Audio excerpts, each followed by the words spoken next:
Ciao, sei innamorato o innamorata di una persona impegnata che ti fa soffrire? Che fare?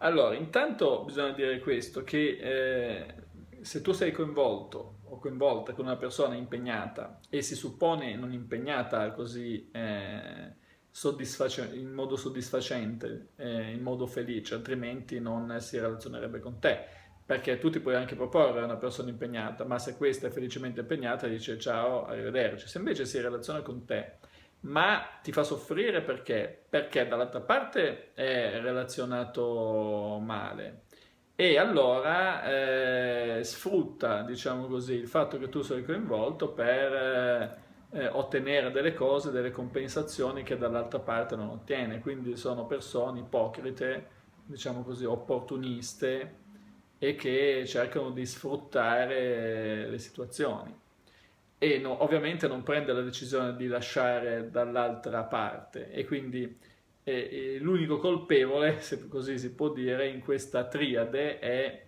la persona di cui tu ti sei invaghito, di cui ti sei innamorato, perché l'altro, per quanto avrà dei deficit, diciamo, di relazione, comunque è cornuto o cornuta. Tu soffri perché vieni usato come tappabuchi fondamentalmente e quindi diciamo che l'artefice di tutta la situazione è la persona che non, come dire, mette in atto dei comportamenti negativi sia verso di te ma anche verso la persona con la quale è ufficialmente relazionata, diciamo così.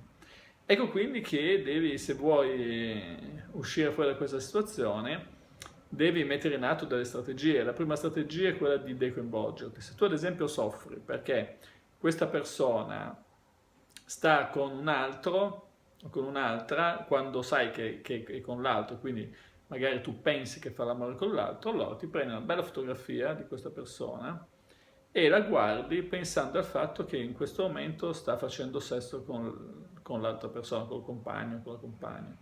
E sicuramente ti verrà fuori una bella emozione, però questa emozione la dedichi alla tua parte emotiva, cioè tu ti guardi la foto, la guardi e lasci che venga fuori tutta questa emozione. Pensi che in quel momento lì sta scopando con l'altro, ti immagini la scena che fa sesso con l'altro, che con l'altro fa cose che con te non fa, ad esempio, ti immagini tutto quello che vuoi per far venire fuori l'emozione mentre guardi questa persona, in modo tale che questa emozione poi in realtà quando viene fuori verso questa persona si tramuta in rabbia, cioè ciò che provavi d'amore diventa rabbia.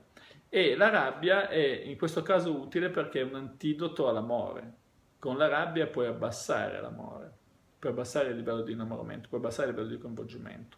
E allora nel momento in cui hai abbassato hai più possibilità di interagire, hai più possibilità di interagire efficacemente con questa persona. E il modo migliore per agire con questa persona è arrivare a farli innamorare come sfida personale di te al punto tale che lascerà l'altro o l'altra e quando l'avrà lasciato ti cuzzerai anche tutto il potenziale dell'altra persona per cui continuerai a innamorarsi sempre di più di te, arriverai all'apice diciamo dell'innamoramento, siccome tu sei coinvolto la manderai a stendere, le dirai sai che c'è, non mi interessa più, arrivederci e grazie, è stato un piacere.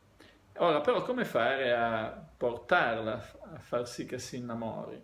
E beh, per portarla a far sì che si innamori devi mettere in atto delle tecniche compensative, cioè inizialmente se viene con te perché dall'altra parte ha delle mancanze, delle lacune, in qualche cosa che non funziona, che da un certo punto di vista lo coinvolge anche perché se no se ne sarebbe andato o se ne sarebbe andata, però diciamo che in quel momento lì è già saturo di quella roba lì.